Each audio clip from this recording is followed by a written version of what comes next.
to The Collective, where every conversation ignites a new perspective.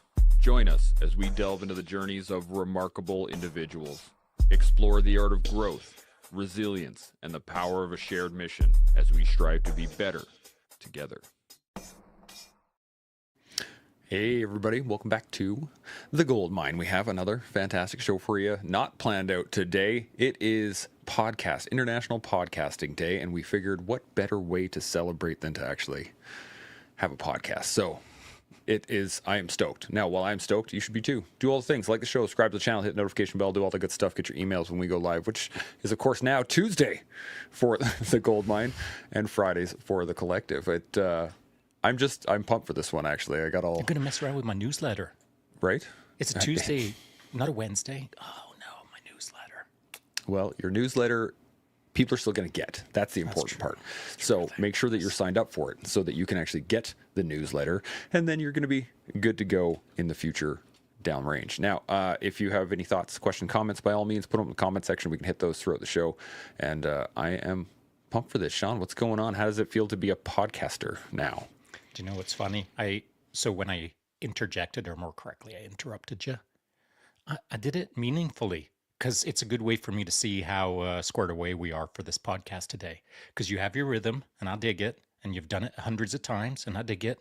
But when you can quickly pivot, I like it. I know that we're going to have a good podcast.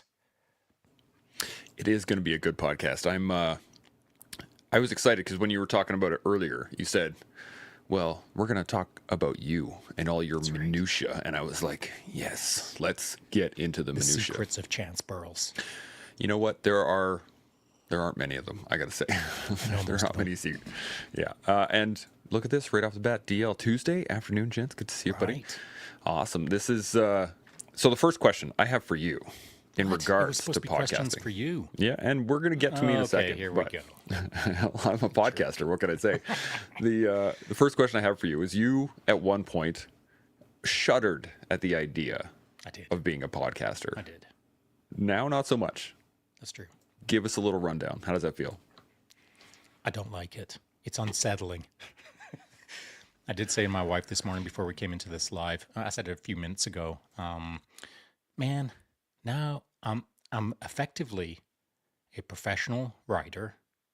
I'm a professional photographer. I guess professional means that you're making money, but okay, I'm an amateur podcaster and I'm an amateur writer, and I do a lot of time doing it, and I didn't think that's what I'd be doing in my 60s. I laughed out loud in the kitchen about that idea because, of course, when I was making plans in my youth, the internet didn't exist. So, who knew? I certainly didn't. But here I am, doing my best every day. And I've got used to it. I quite like it now. And by quite like it, I mean I like talking to the guests. I like talking to you. I like getting the wisdom. I like chewing on things later in the day that I heard in the podcast. And then, of course, I rechew it when I do the newsletter. And then I rechew it when I do the Tiger Stripe e-zine. And so, like every single podcast, I have several opportunities to learn and improve. So it's been kind of good.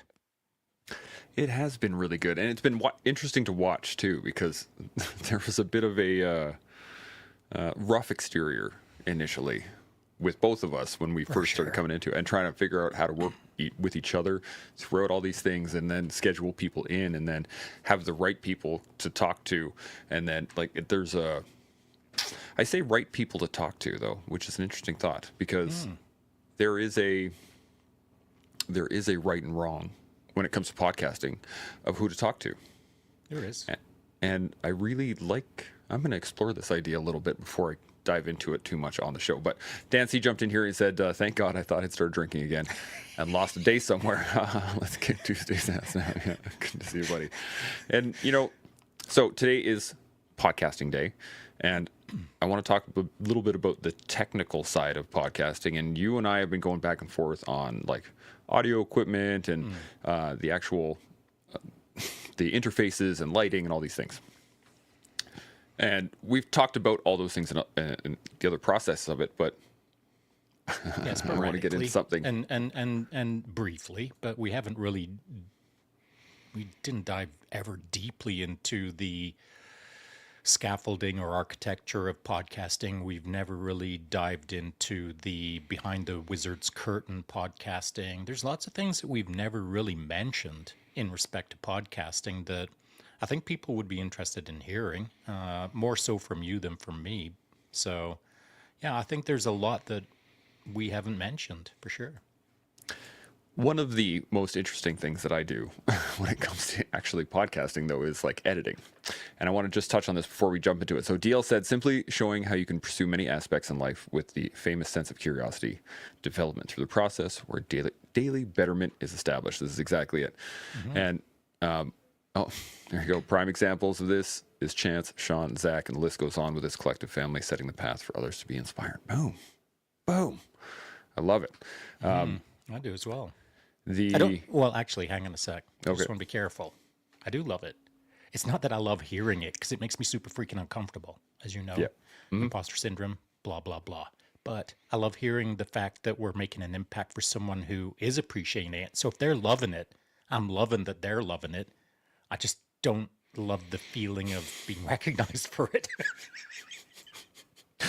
I feel you on that one. That is, it does Thank make you. me uncomfortable taking that, taking compliments like that. But I did want to talk about one thing is that the editing process that we've been going over, and I'm still trying to figure out, I'm probably overthinking the concept about creating a video from my old videos to like I like the idea. it's a great idea. It's Yeah. it's challenging, so I'm Of course it overthinking is. it, and I need to get one of those out. But the editing process is Here we go. what That is the crux. That is the crux. I don't mind someone overthinking, and that term loosely should be delineated between overthinking and ruminating. And so, what are we talking about when we say overthinking? Are we talking about you're thinking deeply on it and you've established too long? Or are you thinking deeply repetitively? And so, those are two wildly different things. And so, either way, doesn't much matter which one it is. That's not my point. My real point is that it doesn't matter which one. What matters is that you assign a timeline, like a deliverable. I'll give you a quick example. So you know that, of course, we podcasted yesterday for 2 solid hours. And then, of course, we're in the green room before and after. So it's not just 2 hours that we're podcasting. And then there's you and I debriefing and you and I setting up for the next day and you and I ... And so there goes 3 hours of my day. And then for the rest of the day, I wrote for 14 hours. And so now, that wasn't my point. This is my point. I sent Seb a chapter from our book that I just finished like polishing. And I sent it to him at 23:56 hours. Because in my mind, I'd set an artificial deadline of midnight. I wanted to get him that content before midnight yesterday. And I did, by 4 minutes to spare. Now, the fate of the world didn't rest on that timing, but I'd established that timing, and I wanted to stay true to it. I worked like a dog to meet my timing. But if I hadn't set that artificial or arbitrary timeline cap on my performance, on my outcomes, on my deliverables, then I'd still be writing it. I'd still be writing that chapter. I'd still be chewing away on it. I'd still be thinking deeply about it. Well, how deeply? For the rest of my life. And so that wouldn't deliver anything to anyone else, though. So my point being, it doesn't matter how deeply or not you've thought about it. Set a goal for a timeline cap. If it's midnight today, get her done. And you won't be happy maybe with the final product. Well, you'll do it better next time. And that is the iterative process. Cap it, deliver it, review it, make it better for next time, bounce into the next one. That's generally what I do.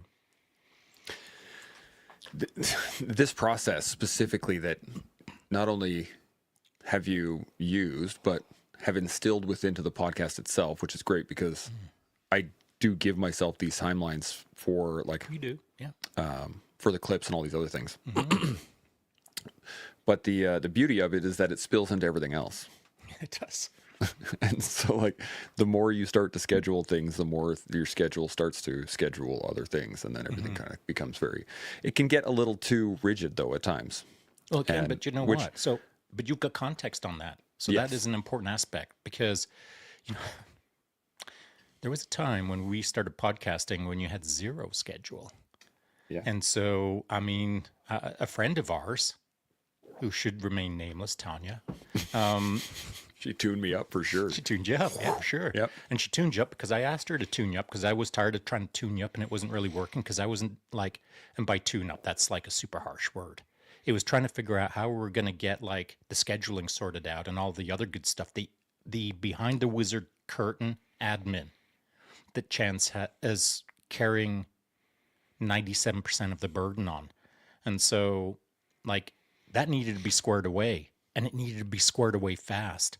We didn't have time for you to explore your options and then organically come to a solution that was going to work for you and the show 9 million years from now. So the pressure was on, and Tanya helped me put that pressure on. And so, and then you got right to it. And now, correct me if I'm wrong, those first couple of weeks were pretty freaking hard on getting your schedule sort of squared away and like, because you weren't like a full schedule guy. No. And so you were trying to define scheduling for yourself on the show while simultaneously, as I saw it, also, again, as you've already stated, letting that bleed into your personal life scheduling. And so you were like double dipping on the new task that you weren't really super stoked about, scheduling. Yeah. But now you're the schedule master 9000. And so I'm going to ask the question back to you. How do you view how far you've come in respect to just that one simple administrative point of podcasting, which is scheduling? So the beautiful thing about what scheduling has done for me is that it allowed me to actually see what I was doing with my time. That was the one big one. Right. So you always think you have time in the day. Oh yeah, I can get that done. I can get that. And I would be that guy. Absolutely. Yeah, I got that. I can do these things. And then I would run out of time because obviously those tasks take up time, but I had no real concept of where those were going to fit in the day. Yeah, and so you weren't like responsible to anyone really, other than yourself and your family and, you know, your house and your pets and stuff like that. But like when it came to podcasting, this wasn't a make or break it. It wasn't like your life depended on it. It 100%. wasn't like your payroll or your salary. It wasn't anything other than you being a good dude and wanting to be helpful, but you weren't going to get fired for it, and it wasn't going to change your life. And so you kind of got to, as I saw it anyway, you were kind of stuck in a gray zone of you wanted to get it going, but you'd never really got it going like this in the past. And so it was a new thing, and you were kind of counting on your old habits, and things weren't working out very well. So you were trying to develop new habits, and it was a lot. There's a lot on your plate. yeah, and having to schedule guests at the same time. So this is the other interesting side of it, is that as all of these things came to light, like, oh my God, I have no schedule. Oh my God, I have no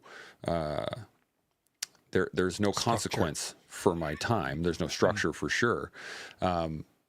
It was just bleeding away, and that's where I started to realize like how much time had been between things. And then I was like, oh, okay, well, man, I can slot that in here. I can hit this here. I can set this up. And then what it actually allowed me to do was start to say no to things. Yeah, right, good. Because Who said I was it to me. I remember when you first started saying no to me, I was like, what? This relationship isn't going to work. So I remember when you first started pushing back, because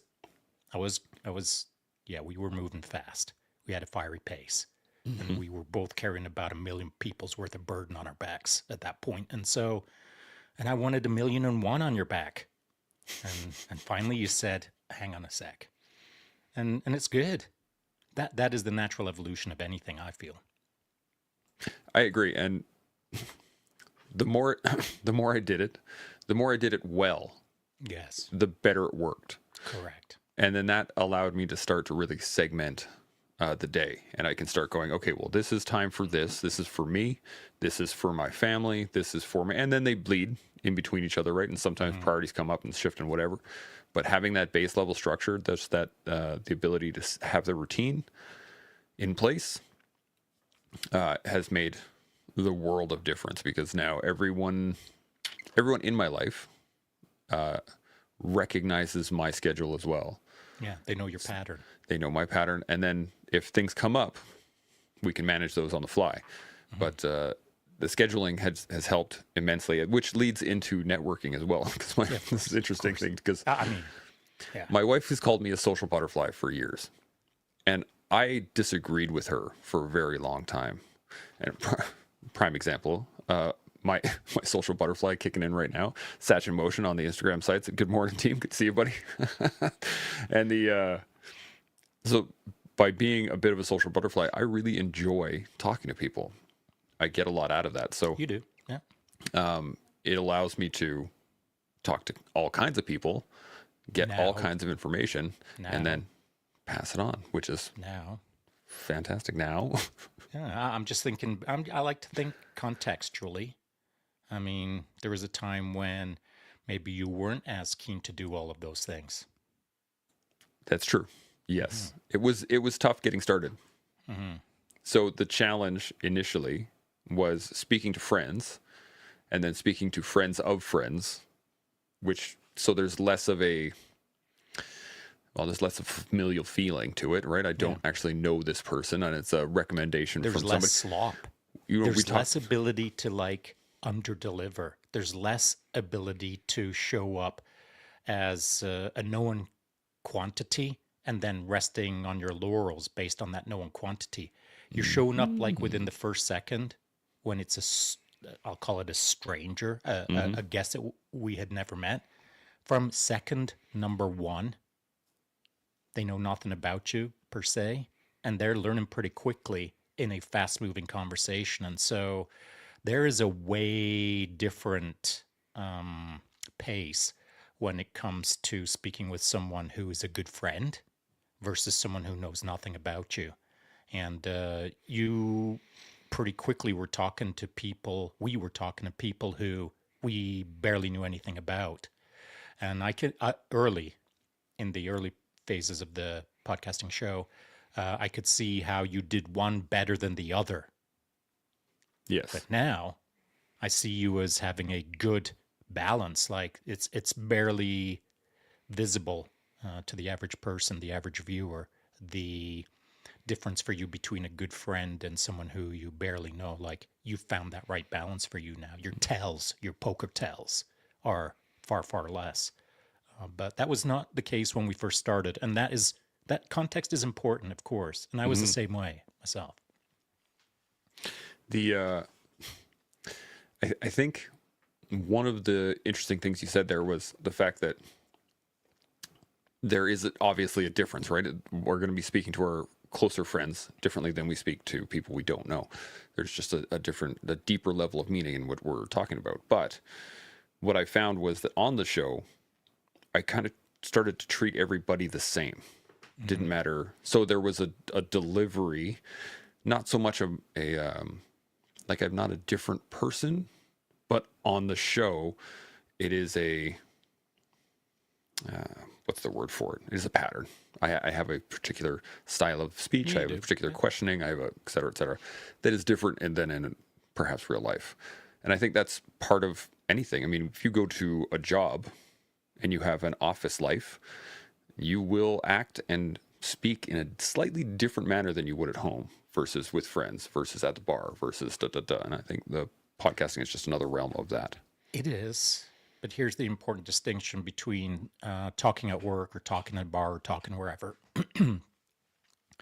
Is you're talking to the person in front of you or the group in front of you. So if there's three of you all hanging out at whatever, the bowling alley, and you're all chirping away back and forth, everyone knows what's up. Everyone's tuned in. Everyone's standing with their feet facing each other. And generally speaking, if one person in that group is just showing up for the first day, and then one person in that group has been showing up for the last 10 years, you know this person really well, that person you don't know anything about. Everyone knows what the deal is. And you can talk to your friend who you've known for a long time at a deep level, and the person over here will pick up on the energy, will pick up on the vibe. They'll hear the hidden words that you're passing back and forth with your friend. They'll experience it more fully in person. But in a digital format, when we have a panel, if you know a person on the panel really well and you know the other person on the panel hardly at all, you can't rely on that sort of invisible energy that you can read in the moment in 3D when all your feet are facing each other at the bowling alley. You can't, because podcasting has a different energy. It's more subtle, it's more granular. You can't see it as easily in a podcast as you can see it in real life. And therefore, in a podcast, I don't try to, and I don't believe you do it either. I don't try to rely on I've known this dude for a million years and we can read each other's minds, because anyone who's listening to the podcast doesn't read that mind. And therefore, I have to speak to that mind in a way that pulls out sort of enough information that a person who doesn't know my really good friend feels like they're knowing my really good friend in words, in a microphone, rather than in a bowling alley just looking at a person in the eye and it speaks volumes. And so podcasting is quite a bit different than being with friends. And so I feel for myself, I've had to gain a different form of education in the digital sphere in order to better understand people through the lens, as opposed to like in a bowling alley. That's a great point. As you were talking, I was just thinking about our point of view. So, like, I can see myself in the camera right now, and I can see what I look like in my backdrop and what is seen from the viewer's point of view. But my point of view, like, I got lights on either side of me. I got two screens up. I got like all the stuff on my desk. It's it's a different. We're coming at it from a different view, and to be able to try to meld both of those worlds in your own head while speaking to someone is quite interesting. And I got a couple comments here. DL jumped in and said, I believe from my external perspective that both of you seem to come into every podcast with a sense of excitement, openness, curiosity, even to what will come from the episode, from the guest wording. Yeah, yes. That's true. That's great. Great observation, because yes, that's exactly what we do. And then Dan C jumped in and said, that's life. I'll talk differently to you than I will to the judge, but I also know I'll be much more open and comfortable with you than the judge. It's a lifetime of learning who your people are. Oh, that's a good point as well. Yeah. And to that point, like when I'm scheduling or when I'm looking for people to have on the show, the people that I'm looking for or the traits that I'm looking for are an exploratory attitude is a great one that I like to look for. Someone who's looking for stuff constantly in their life. And I see that a lot in their social media, as well as people that have great thoughts. They will put those out on social media. Usually that's what I look for. And then I'll listen to them speak on some of their stuff. And then I'll start to go, okay, after all that process is done, then I'll be like, okay, maybe I'm going to reach out to this person. I like what they're about. But at a personal level, like I like what they're about. And then I'll be like, yeah, sweet. Let's look at this person. Or I'll get recommendations from all over the place. I do get a ton of recommendations, though, from people all over. And it's hard to always track the amount of people to go back to, because I get so many. So I do apologize if I haven't reached out to everyone that I've been recommended from the collective. But I am working at it. Working down the list. Don't you worry. I got a question for you. All right, hit me. So it just seems that over the last, I don't know, maybe half a year or so, the new guests that we're getting, like the first times showings, it feels like, I don't know, it's not that they're better than our previous guests. It's not that they're more elevated. It's not that they have a larger following. It's got nothing to do with those kind of metrics. But I feel like over the last half year, the guests that you've been identifying as new guests are to some degree elevated guests. And I think you've identified it in the sense of, and here's who I'm thinking of specifically. Dr. Hamilton Lewis. Harrison. Harrison Lewis, my bad. And so like he came out of nowhere from my perspective. You identified him through your research and recon. And man, he's like, I got his name wrong. but I really like the guy. And I think he's an incredible guest this year. And I look forward to seeing him on the show more often. And so that is the kind of guest that I love is precisely, he is the definition of what you just stated as to what you're looking for. So if you are targeting that kind of guest, it really works well for me. And I think it really works well for the show and our listeners. So, I think you're onto something there. To your point, what it is, the idea of the people that I want to talk to has been refined over these last 3 years. Like, this has been the benefit of, initially I was looking for people who I thought were cool, who could talk, like it was more of a kind of like fire hose mentality. I was just trying to take in, like, there were so many people that You were looking for celebrities. Celebrities for sure, yeah. There were people, like, big names that Yeah. I would recognize and be like, yeah, man, I want to talk to that guy. I'd love to have a sit down with that dude, that lady over there doing wicked work. And then over the years, over the conversations, as the conversation has refined, so has my selection process for the people that I bring onto the show.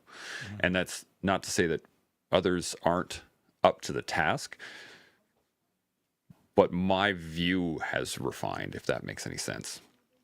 And so I want to be careful with your language there to protect you Yeah. rather than protect,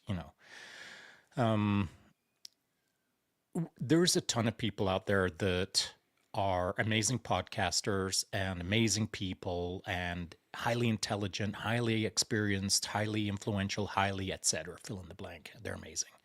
But they wouldn't work for the show because the show has a certain style, it has a certain rhythm, and it's not for everyone. And we've learned that now.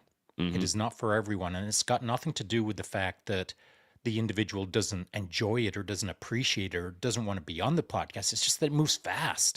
And intellectually, it can be challenging at times, particularly when it's a hard subject. Maybe it's suicidal ideation. And now we're live. And we've got a panel who's like highly intellectual. And things move fast. And there is no time to pause 2, 3 and just kind of take a moment or a few moments to coalesce your thoughts and synthesize out something that is amazing. By then, the podcast is over. Like, it moves so fast. And so, the challenge for you, of course, is finding the right person out of the pool of many talented people. Yes. And so not everyone is a good fit for the show. Yeah, that's a great point. And I was just thinking about the fact that there is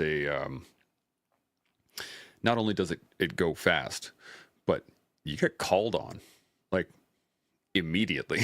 There's no sitting back and like, well, I think I'll just lean against the wall and listen for a bit. No, I'm going to call it. I'm going to be bringing you on the show. And you're right, as a live guest, sometimes for the first time, sometimes you may have done many other recorded podcasts, but live is a different beast. And you got to be aware and on top of what you're talking about. You do. And I don't take personal pride on any of this, but I do like to push the pace in the conversation. And I do like to be a little bit of an irritant. It's not that I'm proud of it. It's not that I gain satisfaction from it. But one of my roles over here is to make the conversation to some degree a touch uncomfortable or a touch friction or a touch tension or a touch twist or a touch, let's go in a completely unexpected direction. One of my roles, dedicated roles, is to, I'll loosely refer to it as, mess with the conversation. Because conversations are predictable. A lot of people fall into a pattern, a rhythm from all of their podcasts, the million podcasts that they've done the day before. They show up on a first live, and that rhythm is way, way, way different.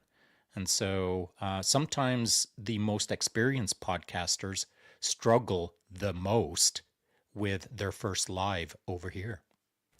Yeah. And like you said earlier, the conversation moves quickly, but it can also tangent on a fly. So if you're set on, this is what I wanted to talk about and these are the answers I wanted to give, which has happened on the show from myself and from other guests, like that, just you sometimes get into that pattern. You need to get this information out.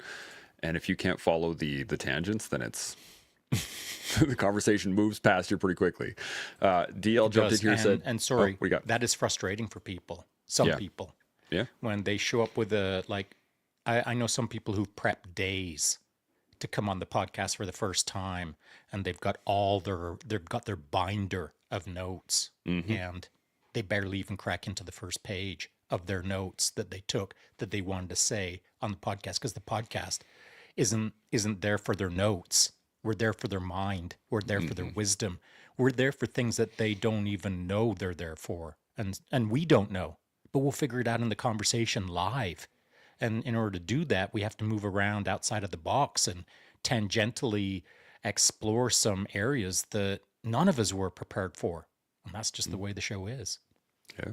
It truly is. I got a couple of comments I want to hit on. Paradoxia jumped in here on the Instagram side, said, you guys have it dialed in with a little heart hands. I love it.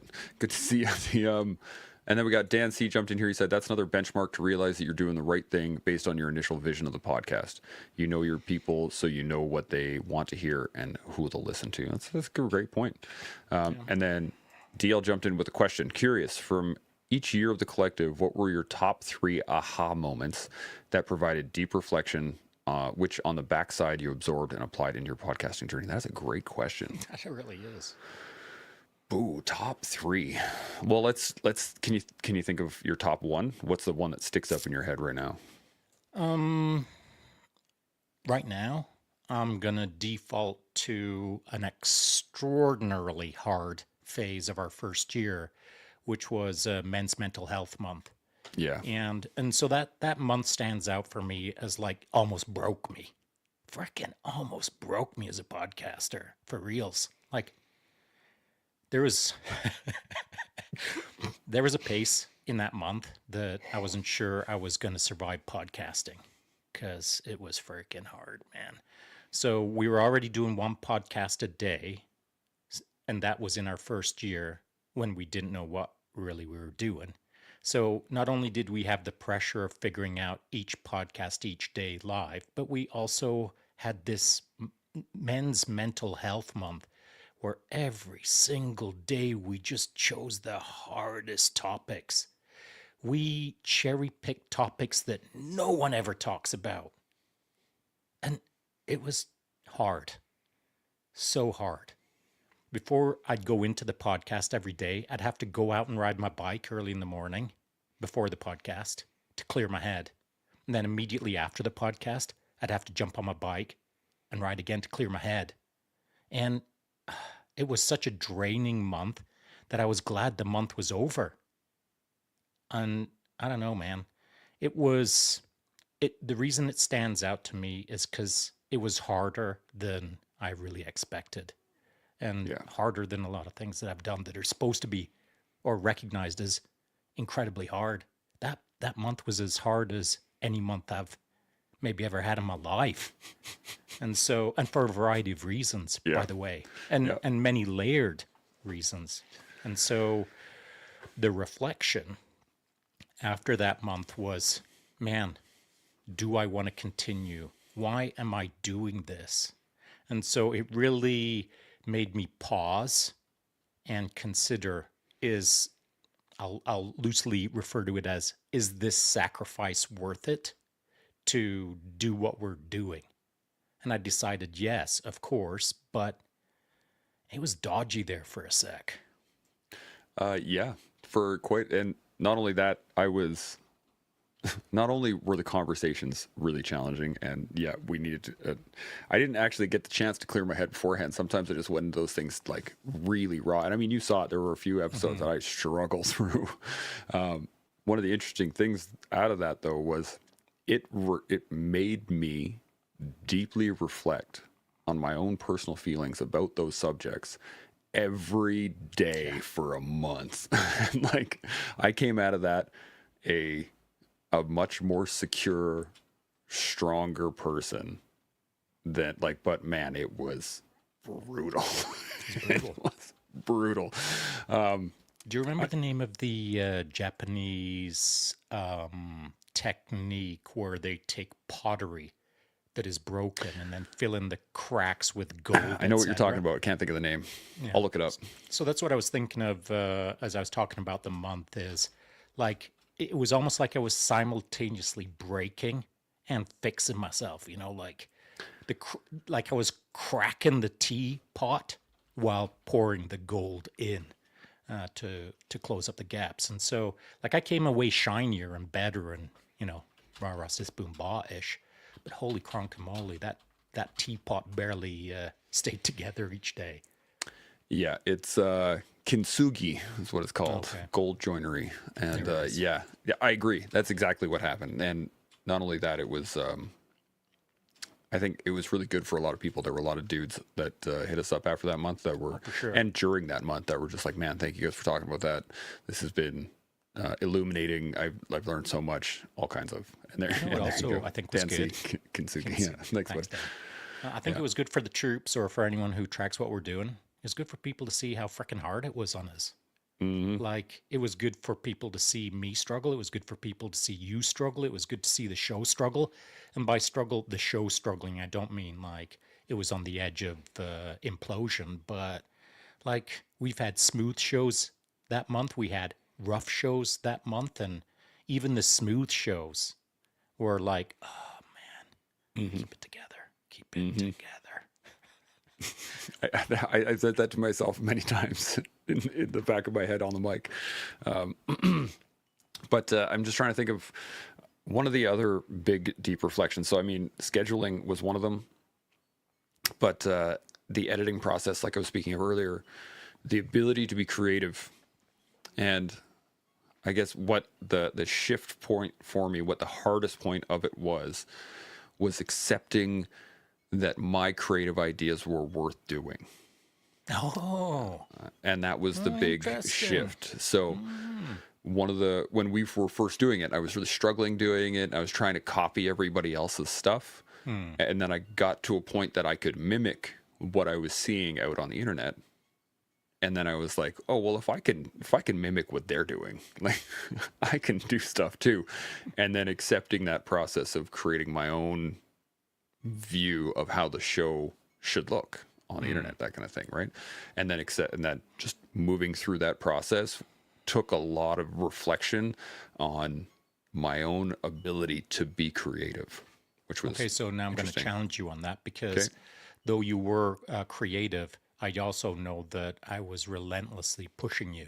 Yeah. And so where is the not middle ground, but how would you categorize that? Because of course, all of it, you created all of the clips, you created all of that content. That's all you. That's not me at all.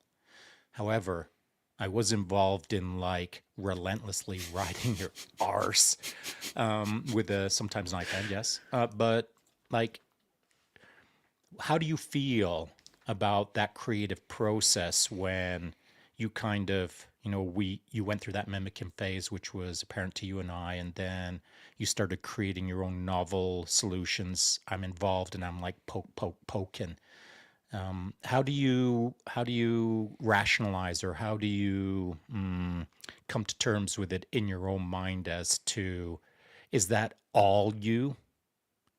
Did you create all of that? Or did you and I create it together and I've got 0.001%? Maybe your family is involved, maybe they're 1%. Your neighbor said something, maybe they're 0.0000004%.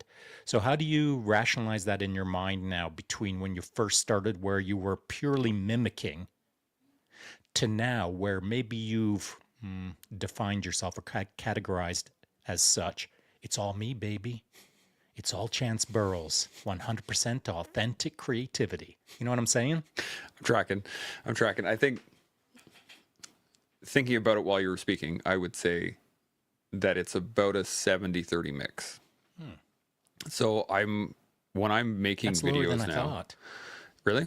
Yeah, I thought that you'd like make I'd guessed in my mind that you were going to go with 90% chance, 10% the world. I don't know. That's the number I kind of had banging around my head. Yeah, no, I'm a good 70-30. There's a lot of me goes into it, but I recognize how much everything else that I do applies to it. So like how I treat my kids, how I speak to them is applied in the way in which I try to convey a message through the video itself. The way I handle people on the mats, in like, do I really want to jam an idea down someone's throat, or do I want to kind of like coalesce it with a little bit of left hand shimmy over here, and then I'm going to smack you across the face with it. Okay, so then You know what I I mean? need a refining question then. As you're designing that, that 30% that we'll say is the world designing the clip, are you designing your clip to pass on a message to the world, or is the world passing on a message to you and you're just simply letting the clip unfold? I think it's more, I'm allowing the world to express itself through me. I dig it. I I think ultimately that's where a person needs to get, you know? yeah, yeah. And not only that, I think it comes through the acceptance that, and this is for me at least, the acceptance that your ideas are valid. Oh, yeah. And I think a lot of people struggle with that. And I know a lot of people that I've talked to struggle with. Well, did you? I did 100%. Oh yeah. Okay. Because I'm not going to say growing up, but throughout my life, when I presented an idea, it has been either accepted immediately, like, yep, great idea, cool, let's all do it, or it's been thrown. It's either binary decision, right? As any idea you've had, 1 or 0. Okay. yeah. And so I've never allowed for the nuance there. It's either it's a good idea or it's a bad one. You're left or right. Exactly. Okay, So check. now having the ability to really play with it, and editing gave me that ability where I could try certain stuff, like, oh, I like the way this looks, and then I put it out and then see it on the Instagram or whatever and be like, no, I didn't really like that. Okay, back to the drawing board. We're going to change that color. We're going to move that up here. We're going to slide this down here. And that process also then bled back into my life. So that 70-30 mix, it feels like the right number for me. I'll accept that. That's where I'm at. It makes sense to me now. Yeah. Quick comment here. DL said, personally, that first year helped me personally with the start of my healing journey and having a deeper understanding that it was okay to open up and seek out. Freaking bam. That is it right there. Yeah. And then says, that's an awesome point, Chance. Yeah, thank you. Appreciate it. So that would be my second one. Second big one would be those two. So the creative process and Men's Mental Health Month was a big one. What about you? What was number 2 for you? I'm reluctant to say it. Well, now you have to. I know. I think the probably other big lesson that I've learned over the last 3 years is the weight of the responsibility of podcasting. Like when I first started, like I knew it was going to be heavy. I knew the burden. I knew the responsibility was going to be heavy, but I didn't realize it was going to be this heavy. And I was, of course, reluctant initially at the start of podcasting to do it because I didn't want anyone all up in my business. To some degree, I was a kind of private guy. Like, not a ton of people knew about my career, or still a lot of people don't, because I don't chirp about it too much. But like just putting it out there to some degree, like that was super uncomfortable for me, man. Then all of the other things that I've done as careers or experiences in my life, like I just didn't want the whole world knowing. I don't mind if some friends know some of the things, and then my super close brohemos, if they know a few other things. But then there's a ton of stuff that I'd never really talked about to anyone. Then all of a sudden I was expected to talk to the world about it. It was a lot, and I didn't like it. And I knew that it was going to be hard, but I didn't realize how hard. And so now I realize how hard. It's freaking hard. And that's probably my second biggest takeaway is the full realization of the responsibility of what we're trying to do. And every day that I just gain another 0.4% of understanding how much responsibility that is, I'm 0.004% more uncomfortable. And so every day that goes by, I'm more uncomfortable with the not burden of responsibility, but the responsibility of being responsible. Dude, it's hard. So That's interesting. And that's my number 2. That I dig it. And Littlefoot jumped in here and said, now we all know Shaun is a serial fruit murderer. That is true. But Good job. the point that I wanted to jump on there was the fact that not only is it a responsibility, which it is a great responsibility, but to be able to learn how to shift that responsibility as necessary. So this show became a very big part of my life, which became a very big part of my schedule, which became it started to fit itself into my life in that the rest of what I was doing had to either be gotten rid of or move. So it became like a block. But there have been times where I've missed shows, or not missed shows, but like had to push a show to another day or push it an hour later or shift timing or stuff like that because life happens. And to understand that the responsibility to the show comes to a point, and then the responsibility of family overrides it, or the responsibility of an emergency overrides it, or the whatever that thing. So that being able to say, yeah, this is a huge part of my life, I need to do it, but then also learn that it can be put aside. Like it's literally a digital thing on my computer, that it's a world that doesn't exist if I don't want it to. But prior to its existence, you didn't have that contextuality. Exactly. Yeah. Time had 100%. no value. Yeah. And I'm not going to, what I'm about to say is not true, but it will give some context. Family wasn't well understood and not that important. And so it takes context. Yeah. And so the moment that your family disappears, I said, I might have said this to you in the green room there just a few days ago. Like I was at home by myself when we were podcasting. And I said, my dog's dead. My wife is at a race. My 2 sons are now in school, and I'm in the house by myself. That's the first time that I'm in this phase of my life right now where I'm by myself. There's a long time ago I used to be by myself and quite comfortable with it. Now I'm by myself and I'm still comfortable with it, but I prefer my family. I prefer my dead dog to be here. And so all of these things, when they go missing, it's context. And so, sometimes it requires like difficulty in your life to give you context as to the importance of the ease in your life.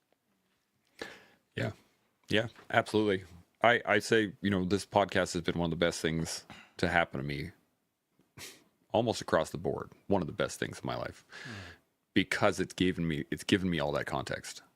It's given me the ability to not just schedule my day, but look at the schedule of my life. What is it I'm doing? Like, what am I actually doing right now?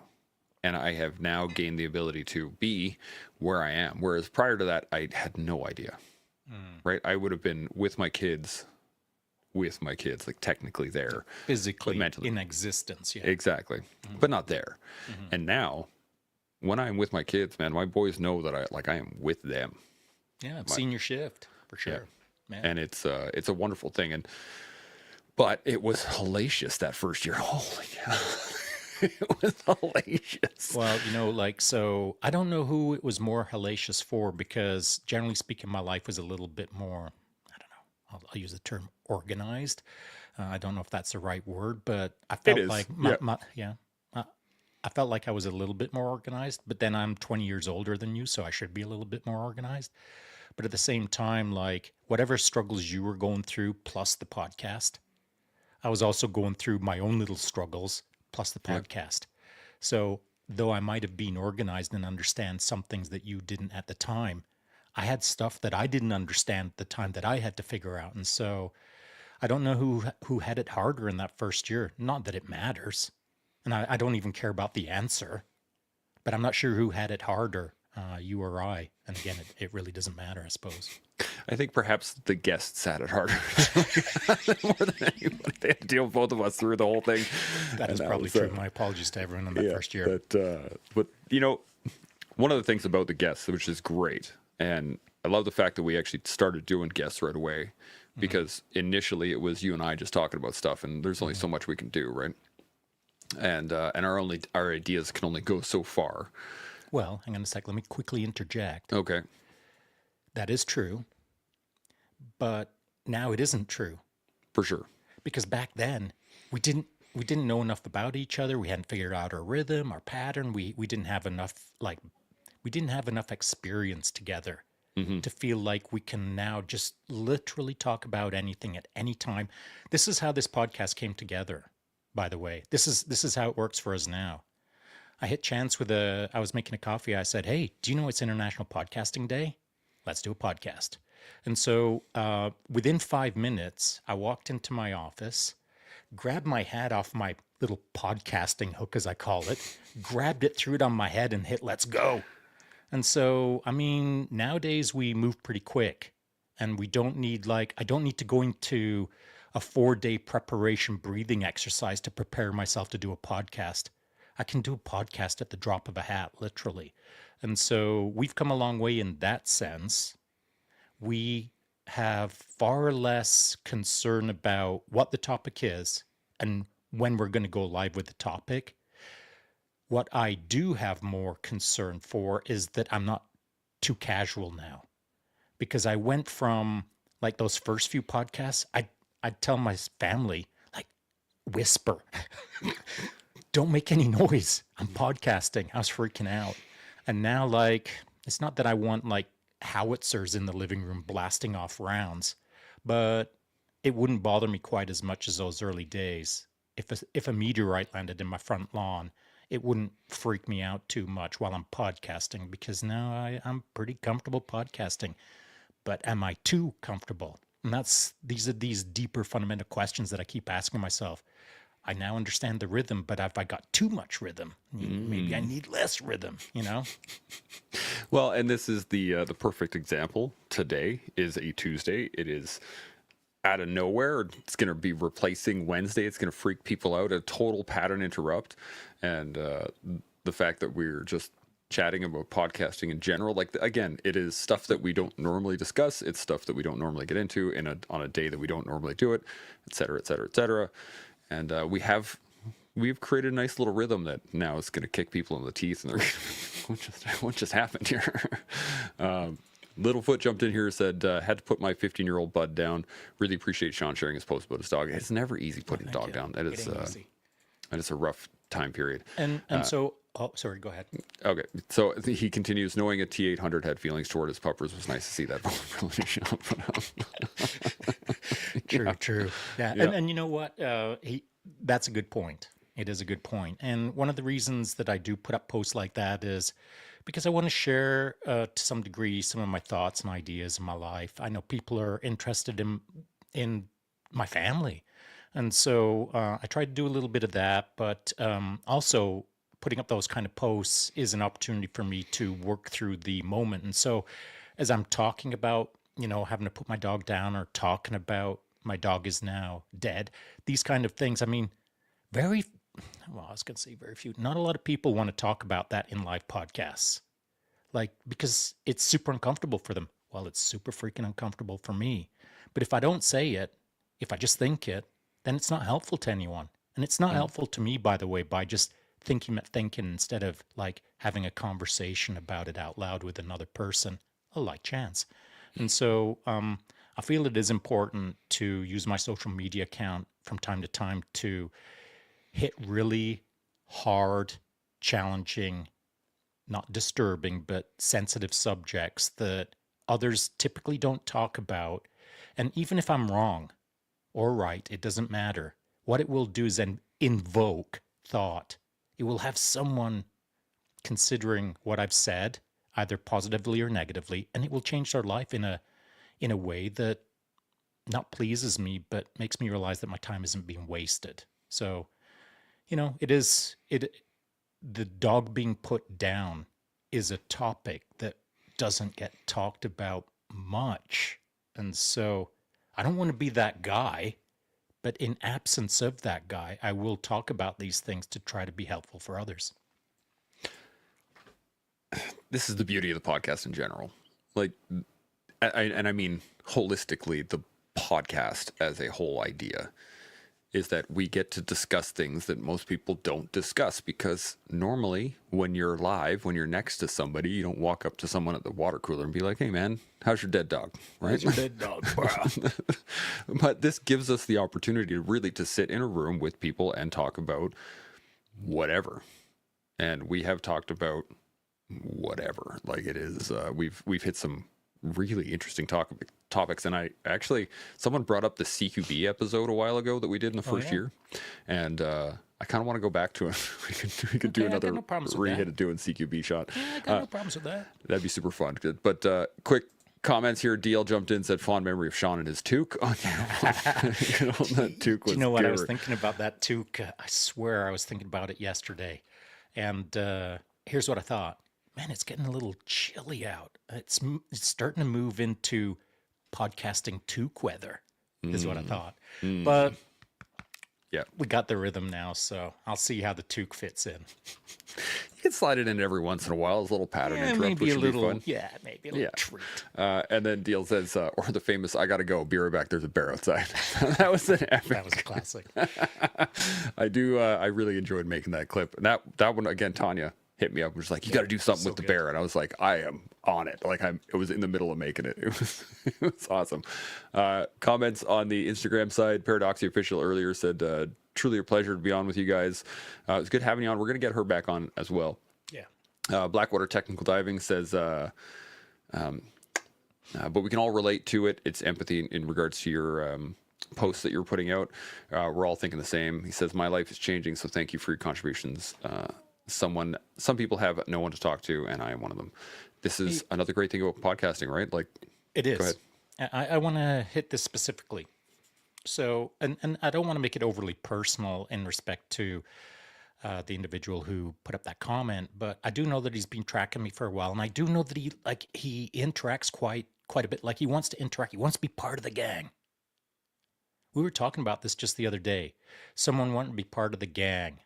We're talking about it in the podcast, and I think that's great. I really do. I think it's great when someone wants to be involved in something, like he wants to be involved in the collective, or he wants to be involved in people who he can consider as friends. As he said, maybe he doesn't have a bunch of friends right now, so he's looking for a friend group. Well, we're a friend group. However, we're a friend group that has like some demands to some degree. And I hit him with a demand the other day, just like within the last 24 hours. He put up a photo with himself and a Lumix camera. It might have been the G5. I'm not sure. I'm sure he'll tell us which Lumix it was in a sec. But he put up a photo, and I believe he was putting that up because we're going to be stepping into photo competition number 3 here shortly. And all I said, I reposted it into my stories, which I typically don't do. And all I said was, bring it. It is one thing to want to be part of something, but it is another thing to engage in that thing. And he's finding a way to try and engage. Now, my filter for engagement is this. Now create an outcome. You want to be part of something. Now create an outcome in that something. And so if I see some photos from that guy, now we're off to the races. But if it's talk and not action, that's a struggle for me. And Chance knows that. Everyone knows that about me. If someone wants to stand next to me and look me in the eye and now I'm keeping up with them, that's the kind of person I love. And so if someone's standing next to me and just dragging me down, that is not the kind of person I love. And so if I feel someone's in the game with me, I'm loving it, man. And they can be in the game like all the way or half the way. And I care less about that. What I don't care for is someone who isn't in it at all, is in no games. And so I love the fact that we're having this little moment right now talking about this specific thing. And I'll wrap it up by saying, not if you want to impress me, because that's obviously not my point. If you want to feel like you're part of it, like I want to feel I'm part of it, it all requires action. Interestingly enough, I was talking to some of my jiu-jitsu students, and they were like, oh yeah, I got this friend keeps saying he wants to come out and do jujitsu, so he might have another person. And I'm like, okay. And another person comes in, oh yeah, man, I'd love to. Got my friend, he's gonna come in tomorrow. Okay, sure. And Woulda, you shoulda, get coulda. you get to a point where you're like, when they're on the mats, cool, right? Awesome, great to have you here, doing the thing. But to say you want to do the thing, or to be a part of that group, or be a part of this thing, or do whatever, you have to do the thing. You do. You can't say you want to be a part of it and not be a part of it. It's an interesting point here. So I do have one little attachment to that. So I put up a post. We were talking about it in the podcast the other day about power, what it means to be in powerful rooms, and how you can understand power, and what a powerful team can create. And if you've never been in a team that is powerful, what does that mean? And so I wrote that little piece, and it was a nice little piece of writing, I thought. And I've had some comments on that people have said, wow, that's really made me think about things in a different way. How I started that post was nothing about power. It took me a couple of hours to write that post, believe it or not. And where I started off, the genesis of it, was I was just tired that day of listening to people talk but not do. Mm-hmm. I started off the post with a words are cheap, or words are free, or deeds not words. That's kind of how I started it off. And then eventually, after a couple hours, it morphed into power. And the reason it turned into power is because where I started, it's not that I was angry. I was just super frustrated with the internet, of all the talk, and no do. All of the photos of people pretending to do something, but they only stood in that spot for a second and then disappeared. Like the pretend doing was bugging me. And so I started off with talk is cheap, and then it turned into power. And that's how I feel about a lot of things in life, to be honest, is when it comes to the internet or into podcasting, it's all about talk, but I need to attach outcomes to that talk. I need to see results from that talk. And so generally, that's how I run my life. This one of the beautiful things since hanging out with you and being a part of a really high performance team, that perhaps the inner circle of the collective, That's true. people who are action oriented, they're doing the things. And there is an inner circle. The being a part of this it's given me the ability to just, I used to think I had a good work ethic for a long time, in that you tell me to do something, I could do it. Yeah. And then what I realized, though, is that a really good work ethic has nothing to do with somebody telling me to do anything. It's me doing the things that I say I'm going to do. And that's a good work ethic. So and all it takes is just doing the thing, and I can't even say understanding, but just suck at it for a long time until you're not sucking at it anymore. You know what I mean? And it's just, all you got to do is do the thing. And by the way, for anyone who listened to what I just said and then what Chance just said, wrapping that all together, I am not stating this. I'm not stating that I've got it figured out. And I'm not stating that I've worked so hard that now I don't have to work hard. When Doreen came back last night from running the big race in Whistler on the weekend, I said that for the last 3 days, I've sat in my office chair almost 3 days in a row. I've hardly done anything because I've been doing so much writing. She walked into my office. I was actually standing up and writing. And I said to her, do you know why I'm standing right now? My arse is so sore from sitting in this chair that I've actually got a little bit of a saddle sore on my right buttock from typing McTyping. How crazy is that? I ride mountain bike all the time, but now I've got a typing arse. And so, like, it doesn't matter how hard you work in your life. You don't get a hallway pass on work because you've finally reached the you've worked enough mark. You know what working hard teaches you is you can work harder. And so that's how I can sit my arse in a chair for 3 days straight and barely move, because I'd set something in mind that I needed to have done. Needed. No one else needed me to have it done. I told myself it was going to get done, and it got done. And that's kind of what you got to do. I got a bunch of comments I need to touch on. I love where we're going with the conversation though. Gump314 jumped on the Instagram side, said, I have gone back and started with potty number 1 of the collective and currently on post-traumatic growth, August 2023. You guys are killing it. Well, I appreciate it. I feel bad for you because those first few were pretty rough. But I love it. And then Blackwater Technical Diving says it's stepping into what's uncomfortable. And he said Lumix G85 series like a DMC. Yeah, makes sense. And then I got on the YouTube side, Dan C jumped in and said, I remember my dad used to say there are a lot of I should have done it's out there. If you want to do it, then do it. Absolutely. Satch in Motion says deeds, not words, resonate with people, but doesn't seem to resonate enough for them to actually live by those words. That's a good point. Well, and then DL said shoulda, coulda, woulda, the triad of inaction. Like that. That might be I'm okay. I'm gonna write that one down. You're not. You won't write it down, and you won't make a T-shirt out of it either. So don't even say it. That's why I didn't say it. I just like the idea. But you did the first year. I did the first year. And then this is another learning point. Yeah. This another point is that merch is not something I love the idea of. You used to love the idea of. Well, even now, I still like the idea of having collective merch. Like and love are two different things.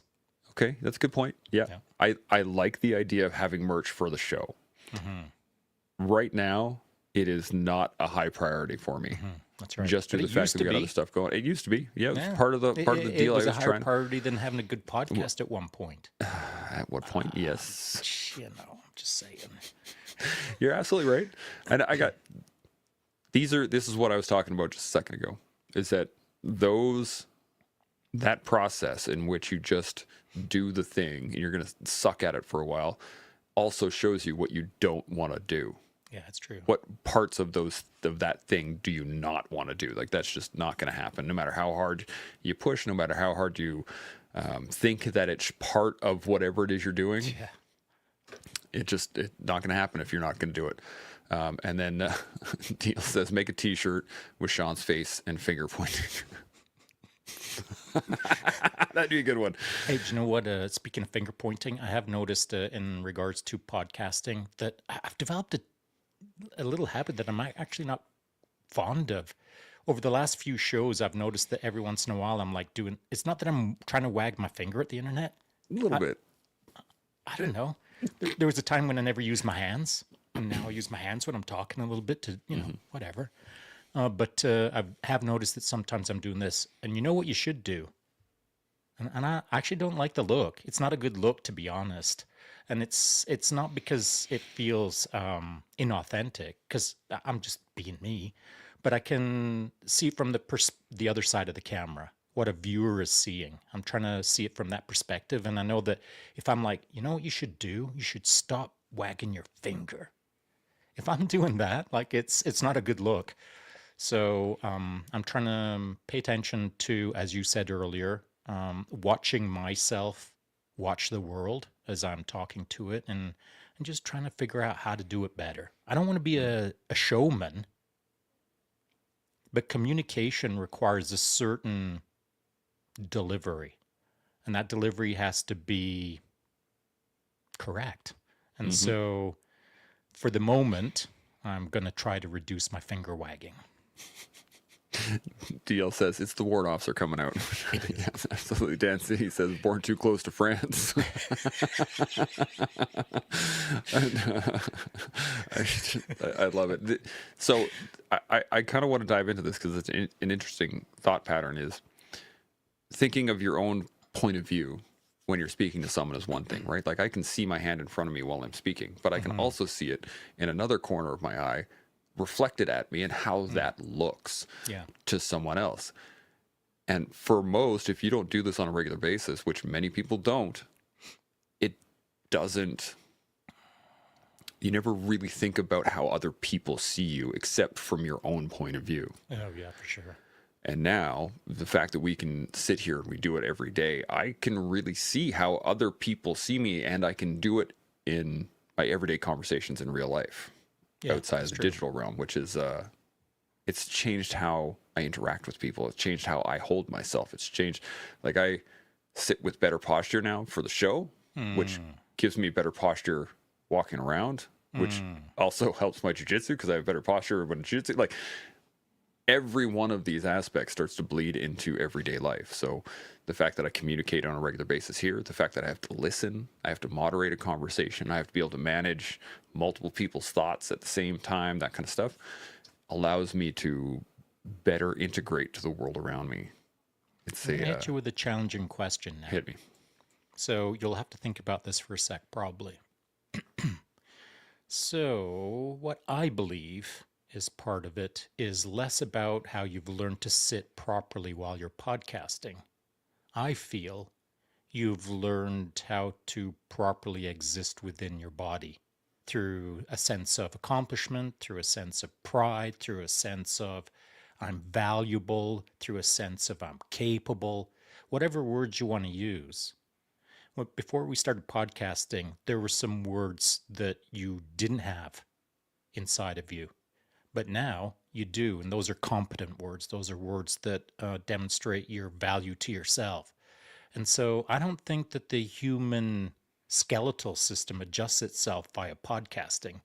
What I think is the human adjusts their biomechanical skeletal system based on how they feel internally. Yes. And to Friday's episode. If not for the case, then all chiropractors would recommend you go and start podcasting. Go do podcasting. Yeah, exactly. You'll see how it improves your posture. You're right. It is how I feel about myself through podcasting. So I've been able to learn more about myself and how I view myself through the act of podcasting. Let me put it that way. And the posture and all that stuff is a reflection of how I feel about myself across the You board. feel better about yourself. 100%. Yeah, 100%. Yeah. And the interesting thing about this is that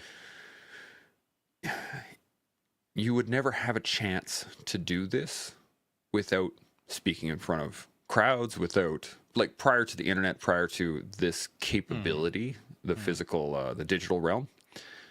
You would only be able to do that like at a speaker's realm or part of like a Toastmasters club or like where you would practice speaking to one another. And many years ago, when you also didn't have those opportunities, it would be around the dinner table. It would be around the fire pit. It would be around the barbecue with your neighbors. It'd be where you would practice these skills.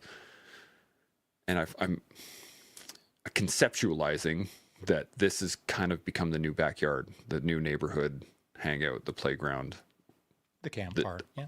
you know what I mean? Yeah. What do you think? Well, it's a good thought, but you know how I like to do things. I like to throw a twist in it. Stir it and up. So, Let's go. Stir it up. So, I agree. However, there is a counterpoint. And so if we're establishing that in order for a person to better understand themselves, in order for a person to feel confident and centered, grounded, capable, able to do things in the moment, I have felt that way long before podcasting ever existed, and it didn't require talking. I'd be leaning on a wall with my arms folded, and I might not even say anything that day as I'm wearing black. And I'll just do my job silently. And I feel pretty good about that whole thing. And so I never really needed people to talk to or get words back from to feel how I feel about myself. Okay, that's important.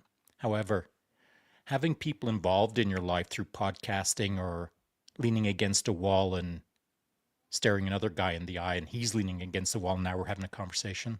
Yes, that additional layer can refine an understanding of who you are at your core, but you don't need it.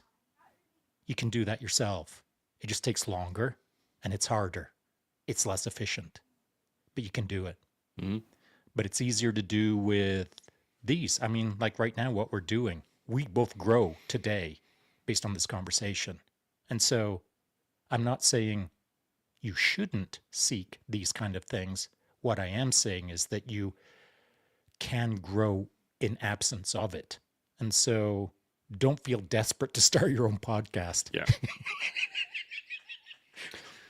it might actually get worse before it gets better. So just, sitting and listening to people talk sometimes can be really quite beneficial. Absolutely. To your point, when we first started, I wanted to be heard. That was I had opinions and I wanted people to hear them. And the funny thing is that those opinions were not anywhere nearly as fleshed out as they are now. It's true. To the point that, and I don't even need to pass on my opinions at this point. I feel my real desire and real, what I enjoy in podcasting is passing other people's feelings around. Agreed. Right. That for me is just wonderful. I don't need to talk at all. I can just pass the mic around and let everybody else do it. But the challenge is being able to sit in the conversation. Yeah, it is. Right? Like it's challenging. It's hard, especially when someone's holding you to account and it's live and there are people watching and for myself, there were many times that I wanted to shut it off. Just nope, click, gone, and everything disappears. The interesting part about that is that I have that choice all the time. Yeah. Always in everything I do is that I can just stop. Yeah. And through that challenge is where all that, I mean, we say it all the time, through that challenge is where the growth is, right? That's right.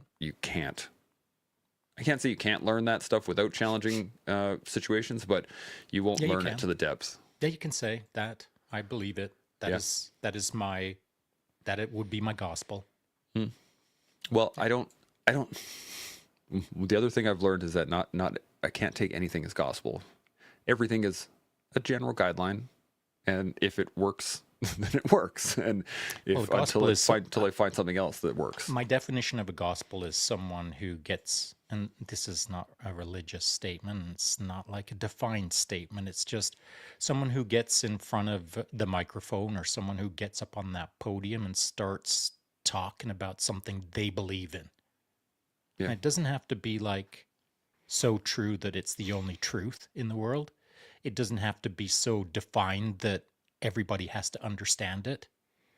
But when I say it's my gospel, I just simply mean it's because it's not a religious connotation for me. Right, I'm tracking. I just simply mean it's like, it's fundamental to what I believe, perhaps, is a better way of saying it.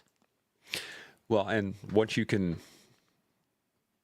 accept that the challenging part is the actual growth, that's the actual benefit. Exactly. Then you start seeking the challenge. You start going after, like, how do I make this harder? How do I do this? How do I do more? How do I get better at this? And then it slowly develops from there. And I think, in a way, you also have to let go of not just a way, you have to let go of any sort of hold you have over it. Once you begin, give it your all, and see where it takes you. Especially with podcasting. So you do have to have that curiosity. Yes. You do. You have to see how far you can take it and in which direction and for how long, how fast and how high. And there's many things that you have to do, but all of it requires curiosity. And I want to throw this point out there for anyone. Like, you don't have to start a podcast to understand what I'm about to say. You'll see me do it all the time. I just don't actually explain it very much. I did a slow motion video just the other day where I had a ball in my hand. Or actually, I started off, it was bouncing on top of the heavy bag. And I punched the heavy bag and caught the ball in midair. And then I had the ball up in my hand and I let it go in slow motion. As it was slow motion falling, ba-bum, I hit the bag with a jab cross before the ball hit the ground. Like, I've never done those things before on video, but I was curious as to how it would play out in video. I was curious as to what it would look like when I reviewed. I do those kind of things to look for my own errors. As you know, Chance, in slow motion, you can see all the errors. It is one of the best feedback loop tools that you can use in your life, is super slow motion in performances of yourself. And so I have a curiosity. Today, I will go down to the heavy bag or something and I'll try to create something I've never done before, ever. And you and I were talking in the green room just before this that I have a the double-decker meat pie. And so I've only eaten a double-decker meat pie twice, and it was 2 nights in a row. Because the first night I thought, I've never put a pie on top of a pie. It's a double-decker. And then in the green room, I was explaining to you that my last double-decker was a steak and Guinness pie and a chicken curry pie on top of each other. When you slide your fork through, you can adjust your ratios of meat pie to meat pie. The double-decker is an amazing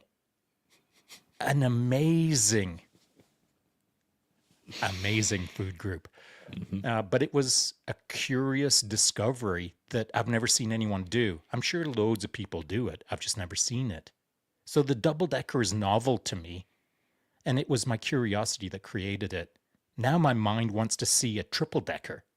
I want to experience a triple-decker. And that is the way of my life. Down on the bag, I'll do a triple-decker today. I don't know what it'll be, and that is podcasting. We'll do something in our next podcast. I don't know what it'll be, but it will be our curiosity that takes us there. That's a good point. And have you ever had a turducken? I have.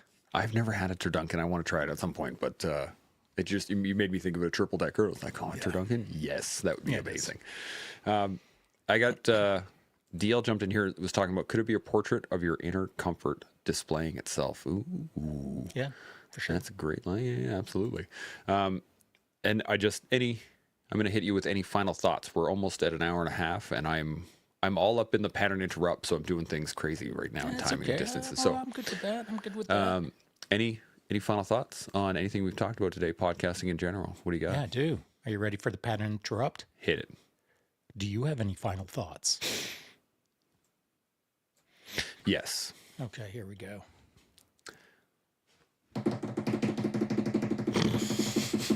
You're welcome. Don't be afraid of what you can accomplish.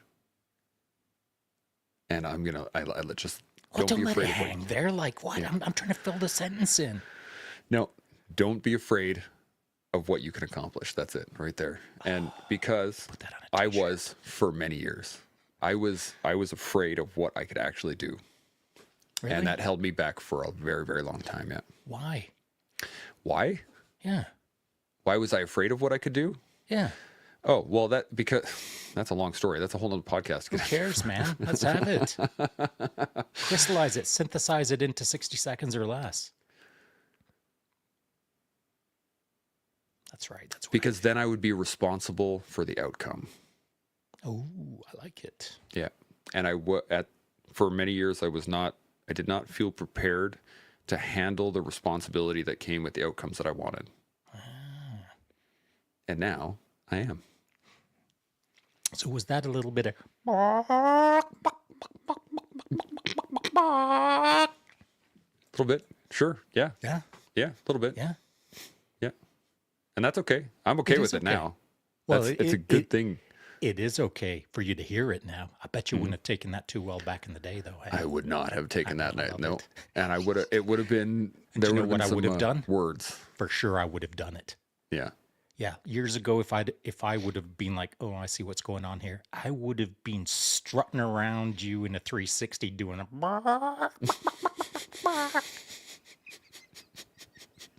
Because, here's the truth. At that point, you would have got to decide whether you wanted to scrap with me or adjust.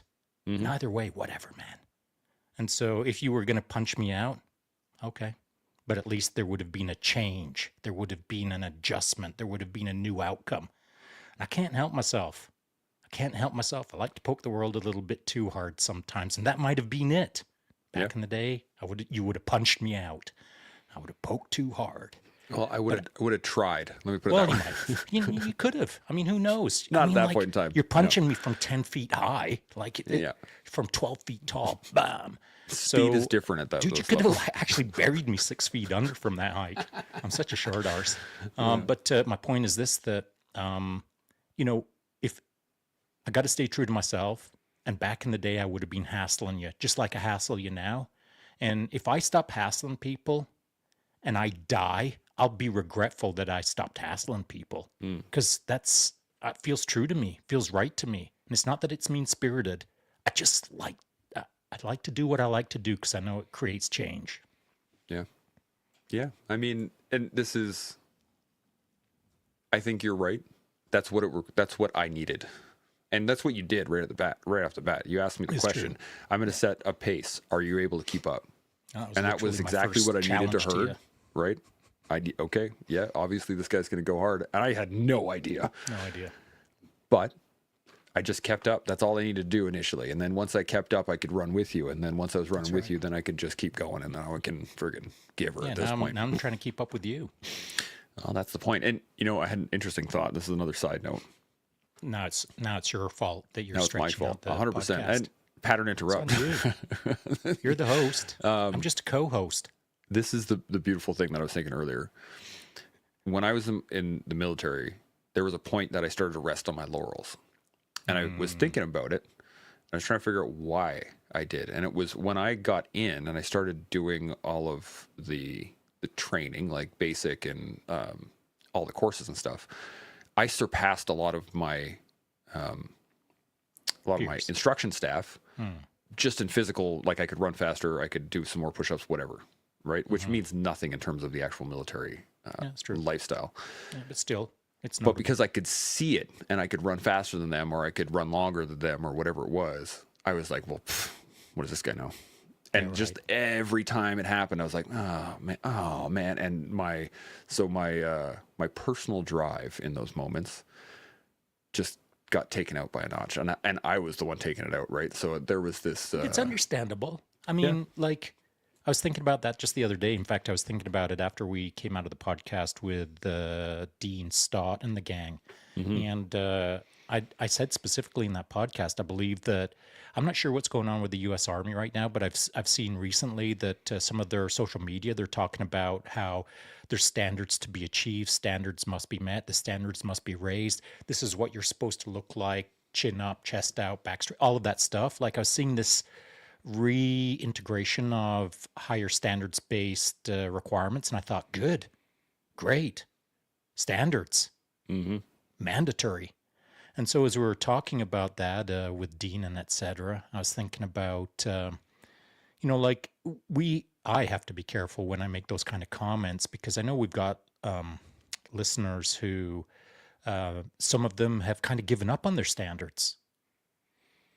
That they used to have standards, physical standards, or mental standards, or sleep standards, or eating standards, or drinking standards, or whatever standards. And some of these things have been given away now over time because perhaps like you, they titled themselves or they labeled themselves as, I've done it. Good to go. Yep.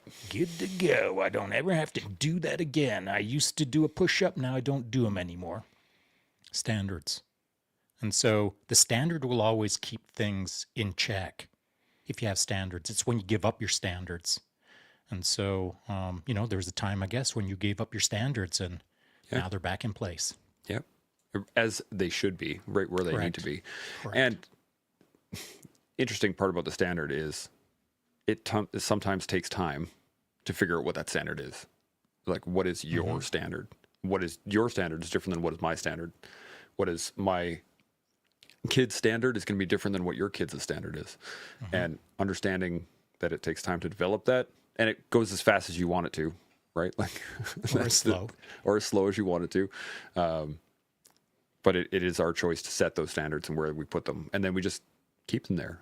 If that's what you see as a standard, that is what you see as a standard. It needs to be held, and you should be held accountable to your own standards.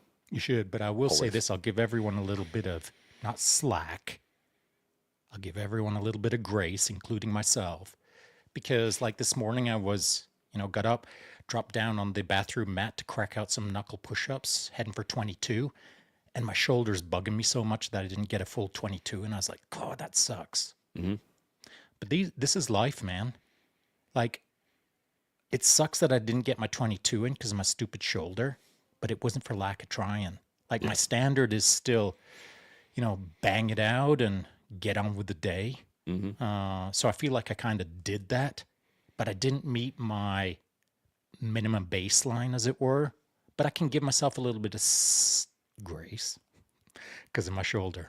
So, anyone out there who's just heard, standards are required and start establishing standards in your life, it doesn't mean that if you've never done a push up in your life, by the end of today, you've got to be cracking out 22. You don't. Crack out 1. Give yourself a pat on the back and then get on with 2 the following day. Yeah. I was just going to say that, like, you may not have hit 22 today, but tomorrow the standard is 22. Mm-hmm. Right. And the next day the standard is 22. That's what I will be striving for. And for sure. exactly. So, like, at no point does that change. At no point do you go, oh, well, I can only do 19. So tomorrow I'm going to do 19. And then shoulder effect. Now I'm at 12. Now you're 12. Exactly. It's the 22 is the standard, period. That's right. I love it. Quick comments here on the Instagram side. Tyler Pelkey jumping in here. He said, a little bit of biceps, deep thoughts. Corbin Bobby says, no way, poking others. Like, what? No. Gump 314 says, I am truly grateful for Collective, your guests, and the challenges you guys put out to the world. Well, appreciate it, Gump. Good to have you on. Blackwater Technical Diving says, try everything once. Skydiving, perhaps. That's a good one. Like, absolutely. And then we start with push-ups before you start with skydiving. That's probably a good place to start. DL says, prime Shaun right there. Love seeing you think, react, and deliver, but analyzing your delivery. Look at that. Nice. Tracking. That's true. I love it. And Dan CC, so what you're saying is your standards could be an indicator of your core values. Yes, indeed. And hey, listen, it's not right that we just like nod and laugh and carry on, because that's such a critical statement as a young person, a young adult, perhaps, even if you aren't entering into an institution that has standards, then start applying your own standards so that you can better understand your core values. And there will come a time when your core values will be challenged by your standards that you've set. And if an institution isn't setting them for you, you've got to set them for yourself to better understand your internal world. That is fact. And I brought it up here because you're absolutely correct. For anybody out there, especially if you want to be, like we were talking about earlier, if you want to be part of a team, you want to be part of a group, you want to be part of something, those standards are a direct indicator of your core values, but they are not your core values. I want to clarify that, because it could be taken very much so that whatever the standard is, if you can't achieve that standard, then you're not a good person, or like that. It can be taken to that extreme. It can. And your core values, your standards are yours alone. Don't apply those to other people. But I do. Apply your values to other people. Right. Okay. Don't apply your standards to other people. That's right. So give people some grace in that, we all live different lives. I got to We do. But that said, if your life includes no standards, Yeah. Well, that's what I mean is, like, if you want to be part of a group, those standards are set.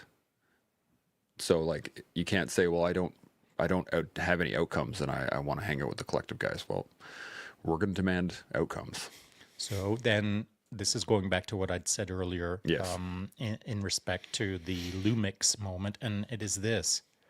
I don't need anyone to create 22 push-up photos today. What I do need is 1. And so it's not enough to appear to be in the game. What is mandatory on a team is that you're in the game and producing an outcome. And that outcome doesn't have to be 22 push-ups. It can be 1 push-up.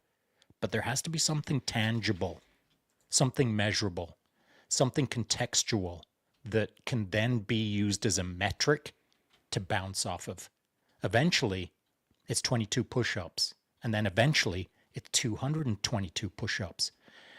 The standard is less about the number. The standard is more about the mindset. And so I don't care what anyone thinks, anyone in the world thinks, what they can do. What I only care about is what you did do today. Not what you did 15 years ago, not what you'll do 20 years from now. Now, today, Show me the outcomes. Show me the one push-up. Show me the one photo. And I'm a big fan. You're on the team. That's the way I feel. And then in the morning, it all starts over again. It does. That's the beauty of it, is that It's a 24-hour cycle. Every day, the count starts at 0. Reset. I love it. Dan C says 100% integrity. Absolutely. Integrity it is. DL says, thank you again for the pattern change. And this, once again, always enjoy listening, watching the collective. Much love, Daniel. Good to see you, buddy. Ethos Neris jumped on the Instagram side, says the deuce combo today. Good to see you. Micro values are respect and injustices. Perhaps I'm okay with that. Yeah. Okay. Injustices, yeah. And then Corbin Bobby says consistency. Absolutely, it is consistency. I just want to say thanks. It's been a cool conversation on a Tuesday to throw it alive, to just switch it all up and change things. And I dig it. It's been a good one. Now I'm going to ask you, do you have any final thoughts? Oh, yeah, I do, sure. Thanks, everyone, for listening today. And thanks for listening over the last several hundred podcasts. My apologies to anyone who starts right at the beginning. We were different people. They were different times.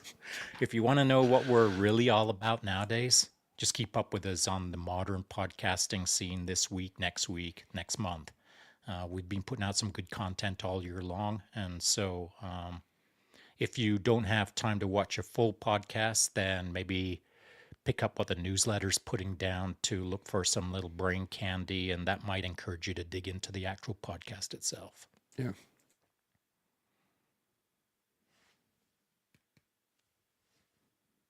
Rookie mistake. Wow, that's how you're going to wrap it up, hey? Wow. Unreal. Oh, Should we start man. the show again? We should. You want to redo? Just reset it.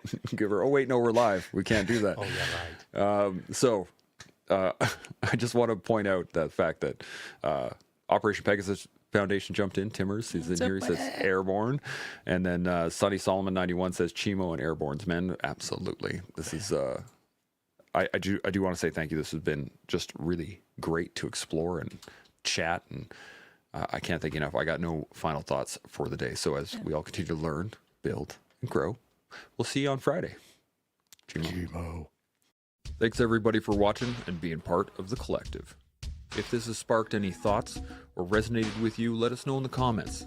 Don't forget to like, subscribe, and share. Your support helps us grow and keeps the conversation going.